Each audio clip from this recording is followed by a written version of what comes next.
কিন্তু যে মানুষটা এটা শেয়ার দিয়েছেন সেও কিন্তু এটা আয়ত্তে পড়বেন।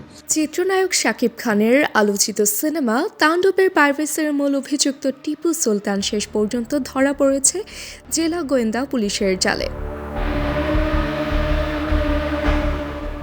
মঙ্গলবার 17 জুন রাতেই বিষয়টি নিশ্চিত করেন নোয়াখালীর অতিরিক্ত পুলিশ সুপার মোহাম্মদ ইব্রাহিম। এর আগে বিকেল 6:45টার দিকে জেলা শহর মাঝিদের মোহাম্মদিয়া হোটেলের পাশে একটি এলাকায় অভিযান চালিয়ে তাকে আটক করে ডিবি।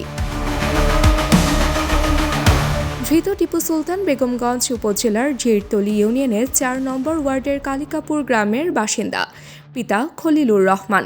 পুলিশ জানায়, টিপু তাণ্ডব সিনেমার সম্পূর্ণ এইচডি কপি অবৈধভাবে ছড়িয়ে দেয় বিভিন্ন অনলাইন মাধ্যমে।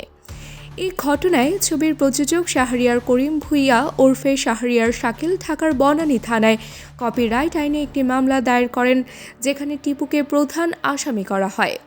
গোপন তথ্যের ভিত্তিতে অভিযান চালিয়ে ডিবি পুলিশ তাকে গ্রেফতার করে।